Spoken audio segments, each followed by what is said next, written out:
Sa video ngayon, nagdadala kami ng kapan na panabik na balita para sa aming mga senior citizen. Isang pagbabago sa pananalapi na update na maaaring maglagay ng mas maraming pera sa iyong bulsa.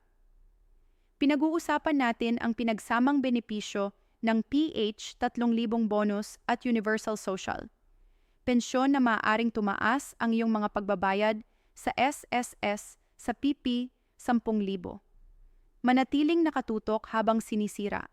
Namin ang lahat ng kailangan mong malaman tungkol sa makabuluhang pag-unlad na ito. Kumusta lahat? Maligayang pagbabalik sa aming channel. Kung bago ka rito, huwag kalimutang pindutin ang baton na mag-subscribe at iing ang notification bell para manatiling updated sa mga pinakabagong balita at update tungkol sa mga benepisyo ng gobyerno at mga usaping pinansyal na mahalaga.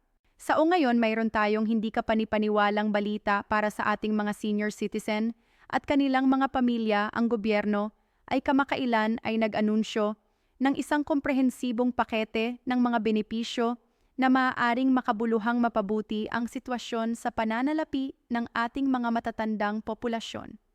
Susuriin namin ng malalim ang mga detalye kung paano makakatanggap ang mga kwalipikadong senior ng hanggang 10,000 sa pinagsamang benepisyo, kasama ang bagong naaprobahang PH000 na bonus at ang Universal Social Pension. Magsimula tayo sa pamamagitan ng pagtugon sa pinakamabigat na tanong sa isipan ng lahat. Sino ang eksaktong kwalipikado para sa mga benepisyong ito?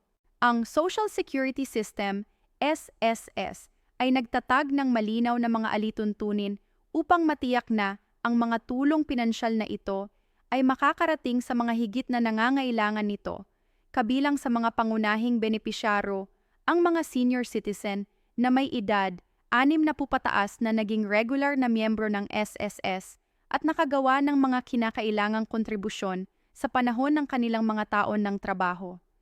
Ang 3,000 pisong bonus na bahagi ng package na ito ay dumating bilang isang malugod na kaluwagan para sa maraming mga nakatatanda na harap sa pagtaas ng mga gastos sa pamumuhay. Ang karagdagang halagang ito ay isang beses na benepisyo na inaprubahan ng gobyerno para magbigay ng agarang suportang pinansyal sa ating mga matatandang populasyon. Mahalagang tandaan na ang bonus na ito ay hiwalay sa regular na pensyon ng SSS na natatanggap ng mga benepisyaro buwan-buwan. Sa pagsasalita tungkol sa Universal Social Pension, ito ay isang groundbreaking program na naglalayong magbigay ng komprehensibong proteksyon sa lipunan para sa ating mga senior citizen. Ang pension scheme na ito ay idinisenyo upang matiyak na walang matandang Pilipino ang mabubuhay sa ilalim ng linya ng kahirapan. Ang pagpapatupad ng programang ito ay sumasalamin sa pangako ng gobyerno sa pagsuporta sa ating mga senior citizen at pagkilala sa kanilang kontribusyon sa lipunan.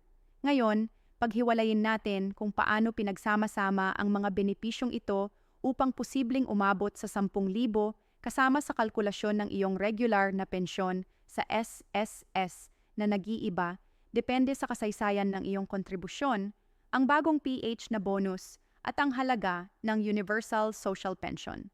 Magkasama ang mga bahaging ito ay lumikha ng isang mas malaking sistema ng suportang pinansyal para sa ating mga matatandang mamamayan.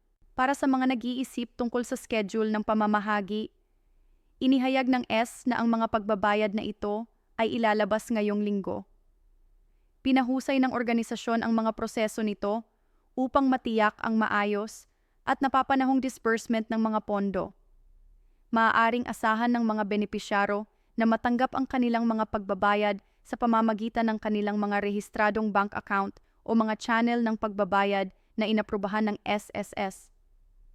Napakahalagang maunawaan na ang SS ay nagpatupad ng isang sistematikong schedule ng pagpapalabas upang pamahalaan ang pamamahagi ng mahusay.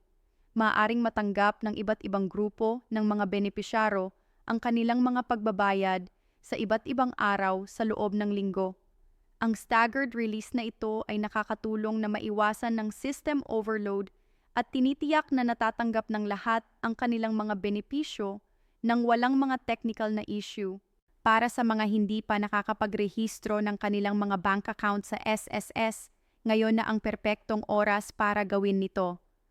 Lubos na hinihikayat ng organisasyon ang electronic disbursement ng mga pondo dahil ito ay mas ligtas, mas mahusay at tumutulong sa mga benepisyaro na mas mabilis na matanggap ang kanilang pera. Maaari mong bisitahin ang iyong pinakamalapit na sangay ng SS o gamitin ang kanilang online portal upang i-update ang iyong impormasyon sa pagbabayad.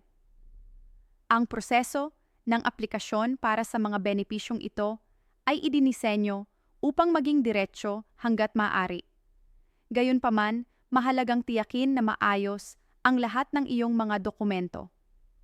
Karaniwang kasama sa mga kinakailangang dokumento ang valid government-issued ID, patunay ng membership sa SSS, at iba pang supporting paper na maaaring hilingin ang tanggapan ng SSS.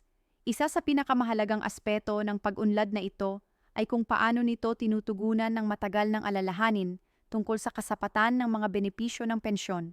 Iyon, kinikilala ng gobyerno na sa pagtaas ng halaga ng pamumuhay, ang mga senior citizen ay nangangailangan ng mas malaking suportang pinansyal upang mapanatili ang isang desenteng kalidad ng buhay. Ang pinagsamang pakete ng benepisyo na ito ay isang hakbang tungo sa pagtiyak na matutugunan ng ating mga matatandang populasyon ang kanilang mga pangunahing pangangailangan at mapangasiwaan ang mga gastusin sa emergency. Maglaan tayo ng ilang sandali upang talakayin ang kahalagahan ng financial literacy sa mga senior citizen. Bagamat ang mga benepisyong ito ay nagbibigay ng mahalagang suporta, mahalagang pamahalaan ng mga pundong ito ng matalino. Hinihikayat namin ang mga benepisyaro na lumikha ng plano sa budget na tumutulong sa kanila na i-maximize ang halaga ng kanilang mga pagbabayad sa pensyon at bonus. Isaalang-alang ang paglalaan ng mga bahagi para sa mahahalagang gastusin, mga pangangailangan sa pangangalagang pangkalusugan at kung maaari, kahit isang maliit na pondong pang-emergency. Para sa mga miyembro ng pamilya na sumusuporta sa mga senior citizen, ito ay isang magandang pagkakataon upang matulungan ang iyong mga matatandang kamag-anak na maunawaan at ma-access ang mga benepisyong ito. Maraming nakatatanda ang maaring mga tulong sa proseso ng dokumentasyon o pag-set up ng kanilang mga bank account para sa mga electronic transfer.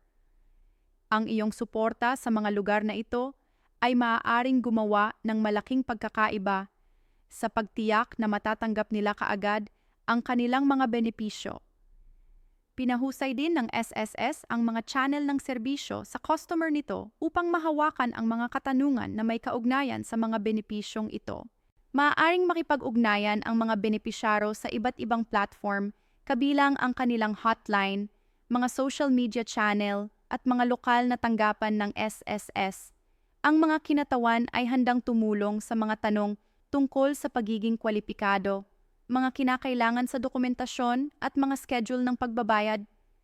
Kapansin-pansin na ang pakete ng benepisyong ito ay bahagi ng isang mas malawak na inisyatiba ng pamahalaan upang mapabuti ang panlipunang proteksyon para sa mga mahihinang sektor ng lipunan. Ang kombinasyon ng regular na pensyon, bonus at universal social pension ay nagpapakita ng isang mas komprehensibong diskarte sa pagtugon sa mga pangangailang pinansyal ng ating mga senior citizen. Para sa mga maaaring papalapit na sa edad ng pagreretiro, ang pag-unlad na ito ay nagsisilbing paalala ng kahalagahan ng pagpapanatili ng aktibong pagiging miyembro ng SSS at paggawa ng mga regular na kontribusyon. Ang mga benepisyong natatanggap mo sa panahon ng pagreretiro ay higit na naiimpluwensyahan ang iyong kasaysayang kontribusyon. Kaya mahalagang manatiling pare-pareho sa iyong mga pagbabayad sa panahon ng iyong mga taon ng pagtatrabaho. Ang pagpapatupad ng mga pinahusay na benepisyong ito ay nagpapakita rin ng pangangailangan para sa wastong pagpaplano sa pananalapi sa buong karera ng isang tao. Bagamat ang pensyon at mga benepisyo ng gobyerno ay nagbibigay ng mahalagang suporta. Dapat na mainam na dagdagan ang mga ito ng mga personal na ipon at pamumuhunan upang matiyak ang komportableng pagre-retiro. Naintindihan namin na maaaring may mga alalahanin ang ilang manonood tungkol sa pagpapatuloy ng mga programang ito sa benepisyo. Makatitiyak na ang pamahalaan ay nagsagawa ng masusing pagsusuri sa pananalapi upang matiyak na ang mga pangakong ito ay maaaring mapanatili sa mahabang panahon. Patuloy na pinamamahalaan ng SSS ang mga pondo nito ng responsable upang magarantiya ang katatagan ng mga programang pensyon nito para sa mga benepisyaro na maaaring nakakaranas ng mga pagkaantala o issue sa kanilang mga pagbabayad. Huwag mag-atubiling mag-follow up sa iyong lokal na tanggapan ng SSS. Panatilihin ang mga talaan ng iyong mga komunikasyon at anumang ibinigay na reference number. Ang SSS ay may mga pamamaraan sa lugar upang matugunan ang mga alalahanin at malutas kaagad ang mga issue na may kaugnayan sa pagbabayad. Mahalaga rin na maging mapagbantay laban sa mga potensyal na scam o mapanlinang na pamamaraan na maaaring lumabas sa mga panahon ng pagbabayad ng benepisyo. Tandaan na, ang mga lehitimong komunikasyon sa SSS ay hindi kailanman hihingi ng sensitibong personal na impormasyon sa pamamagitan ng hindi opisyal na mga channel. Palaging i-verify ang impormasyon sa pamamagitan ng mga opisyal na platform ng SS at maging maingat sa mga hindi hinihingalok o tulong. Ang epekto ng mga pinahusay na benepisyong ito ay higit pa sa mga individual na benepisyaro. Kapag ang ating mga senior citizen ay may mas magandang suportang pinansyal, ito ay positibong nakakaapekto sa buong pamilya at komunidad. Binabawasan nito ang pinansyal na pasanin sa mga nagtatrabahong miyembro ng pamilya at pinapayagan ng mga nakatatanda na mapanatili ang kanilang dignidad at kalayaan. Sa hinaharap, ang gobyerno ay patuloy na nagsasaliksik ng mga paraan upang mapabuti at palawakin ang mga programa sa proteksyong panlipunan para sa mga senior citizen. Ang mga kasalukuyang benepisyong ito ay kumakatawan sa makabuluhang pag-unlad, ngunit may patuloy na pangako na pahusayin pa ang mga sistema ng suporta para sa ating matatandang populasyon. Para sa mga maaaring tumulong sa mga matatandang kamag-anak na i-navigate ang mga benepisyong ito, inirerekomenda naming panatilihin ang mga detalyadong talaan ng lahat ng mga transaksyon at komunikasyon sa SS. Maaring makatulong ang dokumentasyong ito kung may anumang tanong o issue na lumitaw tungkol sa mga pagbabayad.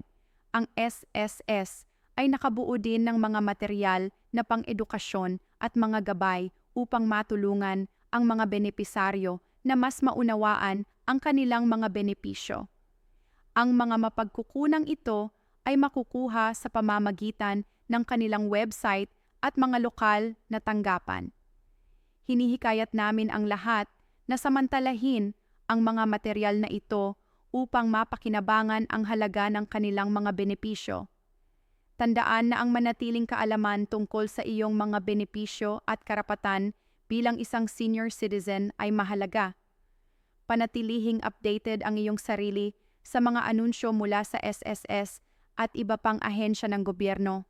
Ang pagsunod sa mga opisyal na social media account at regular na pagsuri sa website ng SSS ay makakatulong sa iyong manatiling may kaalaman tungkol sa mga bagong pag-unlad at pagkakataon.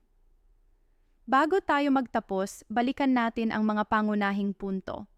Ang mga kwalipikadong nakatatanda ay maaaring makatanggap ng hanggang 10,000 sa pamamagitan ng kombinasyon ng kanilang regular na SSS pension, ang 3,000 na bonus at ang Universal Social Pension. Ang mga pagbabayad ay inilalabas ngayong linggo at dapat tiyakin ng mga benepisyaro na ang kanilang impormasyon sa bangko ay na-update sa SSS para sa maayos na pagproseso ng transaksyon. Umakami na ang impormasyong ito ay naging kapakipakinabang at komprehensibo. Kung nakakita ka ng halaga sa video na ito, mangyaring huwag kalimutang i-like, ibahagi at mag-subscribe sa aming channel. Ang iyong suporta ay tumutulong sa amin na maabot ang mas maraming tao na maaaring makinabang mula sa mahalagang impormasyong ito. Pindutin ang notification bell na yon upang manatiling updated sa aming mga pinakabagong video tungkol sa mga benepisyo ng gobyerno. Mga tips sa pananalapi at iba pang mahahalagang balita para sa mga senior citizen. Salamat sa panonood at magkita-kita tayo sa aming susunod na video. Manatiling ligtas at alam lahat. Huwag kalimang i-like ang video na ito at mag-subscribe sa aming channel para sa higit pang mga update sa mga benepisyo ng gobyerno, balita sa pensyon at mga tips sa pananalapi.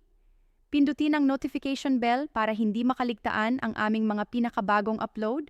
Ibahagi ang video na ito sa iyong pamilya at mga kaibigan na maaaring makinabang sa impormasyong ito. Iwanan ang iyong mga tanong at komento sa ibaba at gagawin namin ang aming makakaya upang matugunan ang mga ito sa aming mga susunod na video. Salamat sa panonood. M.